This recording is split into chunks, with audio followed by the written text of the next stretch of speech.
بسم اللہ الرحمن الرحیم. السلام علیکم. ابتدا رب العزت کے نام سے جس نے جان دی جہان دیا، اور درود و سلام محمد و آل محمد پر. آئیے ان کے ساتھ ناصر نقوی حاضر خدمت ہے. ناظرین، عمران خان اور نواز شریف میں پہلا اتفاق ہو گیا. یہ کیا ہے، اس کی تفصیلات آپ کو بتاتے ہیں. محمود اچکزئی کا نیا امتحان شروع. ٹی ایل پی کا جن بوتل میں بند، اور ایران کا اسکرپٹ پاکستان میں آزمایا جا چکا ہے. یہ کس کا دعویٰ ہے یہ بھی بتاتے ہیں آپ کو. اور خان کا طبی معائنہ. ان موضوعات پہ گفتگو کروں گا، لیکن پہلے آپ سے گزارش کہ ان کا سبسکرائب کریں، لائک کریں اور گھنٹی کا بٹن دبانا بھولیں، بلکہ اپنی قیمتی رائے کا اظہار بھی اپنی شخصیت کے مطابق کریں.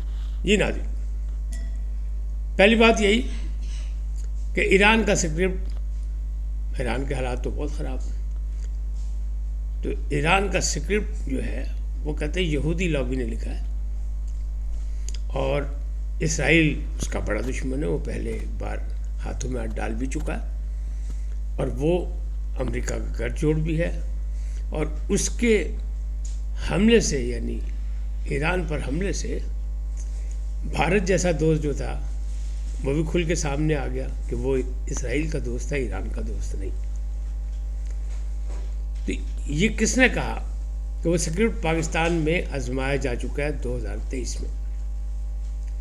وزیر دفاع خواجہ آصف کا دعویٰ ہے کہ یہ کوئی نئی بات نہیں، پاکستان تو اس سے نکل گیا، بچ گیا، ایران بھی بچے گا. لیکن یہ اسکرپٹ جو ہے یہ یہودی لابی نے تیار کیا. انہوں نے کہا عمران خان بھی یہودی لابی کا ہے، اور جو شہزادہ رضا شاہ پہلوی وہ بھی یہودی لابی کا ہے. بلکہ وہ تو اسرائیل میں وہ دیوار گریہ پہ روتا پیٹتا اور عبادت کرتا نظر آیا اسرائیلیوں کی، یہودیوں کے ساتھ. تو کہتے ہیں اس میں دو رائے نہیں ہے. یہ کی اسکرپٹ ہے، یہاں لیٹ آیا ایران میں، پاکستان میں 2023 میں آزمایا گیا، فوج میں بغاوت کرا کے سارا مسئلہ خراب کر کے، یعنی رجیم چینج کا نہیں ہو سکا، ناکامی ہوئی. پھر بھی ناکامی ہوگی، لیکن اسکرپٹ وہی آزمایا جا رہا ہے. تو وہ کہہ رہے ہیں کہ یہاں سیاسی معاملات جو تھے وہ عمران خان دیکھ رہے تھے. ان کا دعویٰ ہے، آپ مانیں نہ مانیں، آپ اتفاق کریں یا اختلاف کریں، آپ کا حق ہے. کہ ان کا دعویٰ یہ ہے کہ یہاں سیاسی معاملات عمران خان نے دیکھے، اور عسکری معاملات جو تھے وہ فیض حمید کے تھے. فیض حمید اپنے انجام کو پہنچ رہے ہیں، اور انڈائریکٹ انہوں نے یہ بھی کہہ دیا کہ عمران خان بھی اپنے انجام کو پہنچیں گے. کب پہنچتے ہیں، کیا ہوتا ہے کیا نہیں، یہ ابھی فی الحال کچھ نہیں کہا جا سکتا، لیکن انہوں نے یہ بات اوپن کر دی. اب بات کرتے ہیں ٹی ایل پی کا جن. سعد رضوی اور ان کے بھائی انس رضوی دونوں مطلب گمشدہ ہیں، لاپتہ ہیں، کسی کو نہیں پتہ. لیکن میں بہت پہلے بھی کہہ چکا ہوں، اور چونکہ وقفے سے یہ سوال اٹھتا رہتا ہے، اس لیے پھر میں دہرا رہا ہوں اس بات کو کہ ٹی ایل پی کا جو جن تھا وہ مرید کے سے پکڑ کے بوتل میں بند کر دیا گیا.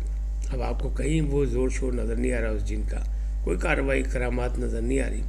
تو اب لوگ پوچھ رہے ہیں کہ سعد رضوی کہاں ہیں اور ان کے بھائی کہاں ہیں. میں نے پہلے بھی عرض کی تھی اور اب بھی یہی کہہ رہا ہوں کہ ایجنسیوں کے پاس ہوں یا نہ ہوں، کچھ لوگوں کا خیال ہے کہ گرفتار ہیں، لیکن گرفتار اتنی دیر ہوتے تو ان کا اعلان ہو چکا ہوتا. میرا خیال ہے کہ وہ گرفتار نہیں ہیں، لیکن ایجنسیوں کو پتہ ہے کہ وہ کہاں ہیں، اور زیر نگرانی ضرور ہیں، یا ان کے بارے میں، ان کے نقل و حرکت کے بارے میں ایجنسیوں کو پتہ ہے، اور انہیں پابند کر دیا گیا، اور وہ مصلحت میں وہاں گئی دائیں بائیں ہو کے بیٹھے گئے. اچھے وقت کا انتظار کر رہے ہیں، ٹھیک ہے، ریاست سے لڑائی اچھی بات نہیں ہوتی، تو انہیں سوچ لیا ہوگا یہ.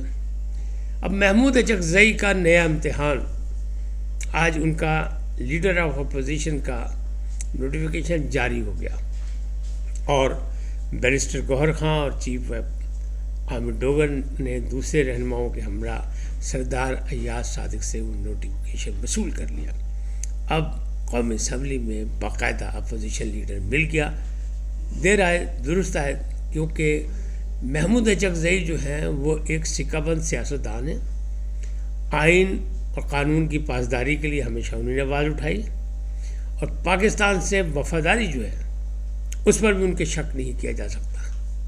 یہ الگ بات ہے کہ ماضی میں عمران خان خود ان کا ریکارڈ لگاتے رہے، بڑا کچھ ان سے مذاق کرتے رہے. ان کا 2024 کے دھرنے میں 2014 کے دھرنے میں وہ چادر اوڑھ کے اور باقاعدہ ان کے نقل اتارتے تھے، لیکن اس وقت وہ اپوزیشن میں ہے اور اس پر اعتماد بھی ہے، اور انہوں نے ان کو مذاکرات کا بھی اختیار دیا. اب وہ اپوزیشن لیڈر ہی بن گئے.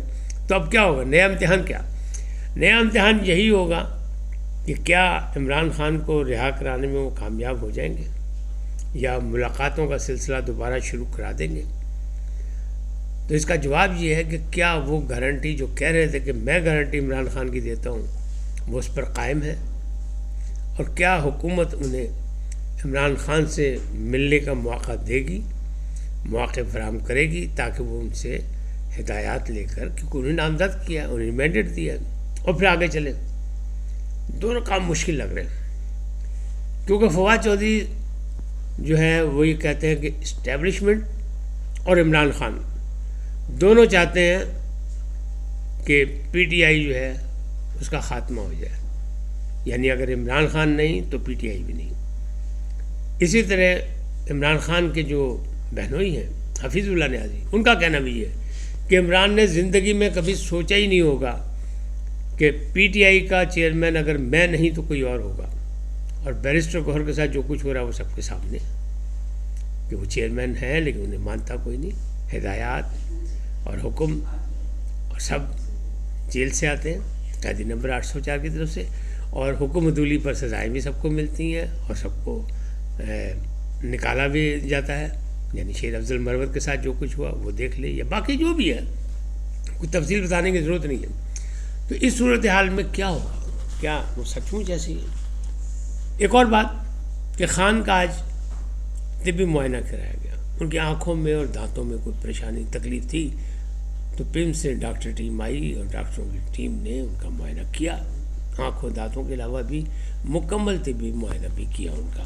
الحمدللہ وہ صحت مند ہیں. چھوٹی موٹی چیزیں ہوتی رہتی ہیں، آنکھ کے پہلے بھی انہیں پریشانی رہی ہے، اور یہ اس کی بھی کیا کہتے ہیں دانتوں کی بھی ان کو ہے مسائل. لیکن پاجی مرغا تھے، بکرا تھے، دیسی گیہوں تھے، باقی چیزیں وہ تو چل رہی ہیں نا، سہولتیں تو ان کو موجود ہیں، تو اس میں وہ ساری چیزیں چل رہی ہیں.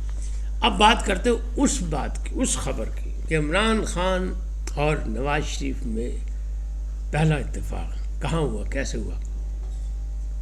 یک نکاتی ایجنڈا، یعنی ایک نکات پر دونوں متفق ہو گئے. ناممکن سی بات ہے، ایک اقتدار میں ایک جیل میں تو ہو گئے، لیکن یہ دعویٰ کیا ہے جے یو آئی کے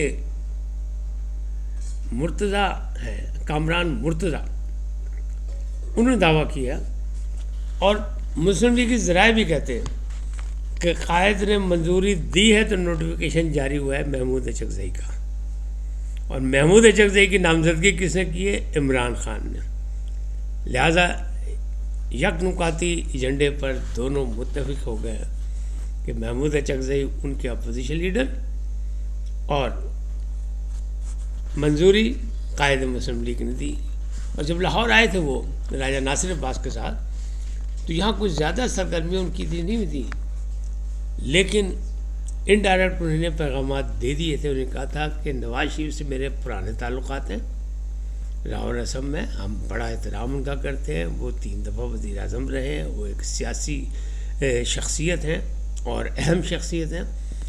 لیکن ظاہر ہے ہمارا دوستانہ ہے، اکٹھا کام کیا، سب کچھ ہے. اس وقت نہیں ہے، کوئی بات نہیں، لیکن سیاست میں دشمنی نہیں ہوتی، یہ وہ پیغام دے گئے تھے. تو میرا خیال ہے اسی کا صلہ ان کو مل گیا، اور ان کا نوٹیفیکیشن آج جاری ہو گیا. اب سوال یہ ہے کہ کیا سینٹ میں اپوزیشن لیڈر کے بطور راجہ ناصر عباس کا بھی نوٹیفیکیشن جاری ہو جائے گا. پی ٹی آئی کے اندر بہت اختلافات ہیں، اور اس مسئلے پر بھی ہیں. محمود اچکزئی پر بھی متفق نہیں ہیں لوگ، لیکن خان کے سامنے بول نہیں سکتے کہ چیئرمین نے ان کو نامزد کیا. اور سینٹ میں بھی راجہ ناصر عباس کو نہیں چاہتے. وہ کہتے ہیں اپنی پارٹی کے لوگ کیوں نہیں ہیں، سوال تو مضبوط ہے اور اہم ہے کہ اتنے لوگ ہیں مطلب تو انہیں کیوں نہیں بنایا گیا؟ یعنی علی ظفر جیسے لوگ موجود ہیں اور بہت سے موجود ہیں، تو ان کو کیوں نہیں بنایا گیا سینٹ میں اپوزیشن لیڈر؟ یا ادھر یہاں دوسری پارٹی سے جو ایک ایک صرف رکنیت رکھتی ہیں ان کو جناب اپوزیشن لیڈر بنا دیا گیا. پی ٹی آئی کی باغ ڈور جو ہے وہ غیروں کو دے دی گئی. یہ پی ٹی آئی کے اندر بڑا جھگڑا ہے اور ایک ایکس پر ایک چیز چل رہی ہے. کوئی رومی نامی نوجوان ہے اور وہ برا بھلا کر رہا ہے پی ٹی آئی کو، اتنی کہ گالیاں دے رہا ہے لیڈروں کو، کہہ رہا ہے تم عمران خان کو بیچ رہے ہو. اور 5 ہفتوں سے کسی کو نہیں پتا کہ عمران خان زندہ ہے یا مر گیا ہے، کیا وہ اٹھ کے بیٹھ بھی سکتا ہے یا اس کی حالت کیا ہے، کسی کو نہیں پتا. اور تم لوگ صرف اس کے نام پہ دکانداری لگا رہے ہو. اور پھر جو اس نے برا بھلا کہا ہے، دشنام درازی کی ہے، معافی. اب پی ٹی آئی کہتا ہے کہ نہیں، یہ اسٹیبلشمنٹ نے ہمارے خلاف کرایا، اور حکومتی ذرا کہتے ہیں کہ لو جی حالات ہے ہو گئے کہ جتیاں جدال ونڈی جا رہی ہے. تو معاملات خاصے گڑبڑ ہیں کے پی کے حوالے سے بھی. سہیل آفریدی کو بھی اس نے مطلب بہت کچھ کہا ہے. سہیل آفریدی، جنید اکبر، بابر سلیم سواتی جو اسپیکر ہے، ان سب کو کہا ہے کہ تمہارے سب کے میں کپڑے اتار دوں گا جلد، اور تمہاری وہ حرکتیں بتاؤں گا کہ عمران خان جیل میں قید کاٹ رہا اور تم سب کے سب عیاشیاں کر رہے ہو. اس سے بڑا اور کیا ہو سکتا ہے؟ لیکن محمود خان کا اچکزئی کا ایک امتحان یہ بھی ہے 8 فروری. پنجاب میں تو 8 فروری کو بڑی زبردست بسنت کی تیاری ہو رہی ہوگی، حکومتی سطح پر ہو رہی ہے، کیونکہ 16، 17، 18 بسنت بنائی جائے گی، اس کی تیاری ہے. لیکن کیا پورا پاکستان وہ بند کرا سکیں گے؟ نہیں. تو بہت جلد اگر وہ نہ کرا سکے تو بہت جلد ان کے خلاف ٹرولنگ شروع ہو جائے گی. اور جنید اکبر کہتے ہیں کہ سوشل بریگیڈ ایک ایسی چیز ہے جہاں ہم بے بس ہیں، وہ ہمارے قابو میں نہیں ہے اور اس کا ہم مقابلہ نہیں کر سکتے. تو یہ خود پی ٹی آئی کے لیڈران کہہ رہے ہیں، تو میں اور آپ کیا کہہ سکتے ہیں؟ اس وقت تک اتنے ہی. پھر ملیں گے نئے موضوع کے ساتھ. جاتے جاتے آپ سے درخواست ہے ان کو سبسکرائب کریں، لائک کریں، گھنٹی کا بٹن دبانا بھولیں، اور اپنی قیمتی رائے کا اظہار بھی کریں، لیکن اپنی شخصیت کے مطابق. سدا سلامت رہیں. پہلے پاکستان زندہ باد، پاک افواج پائندہ باد. سدا سلامت رہیں. اللہ نگہبان.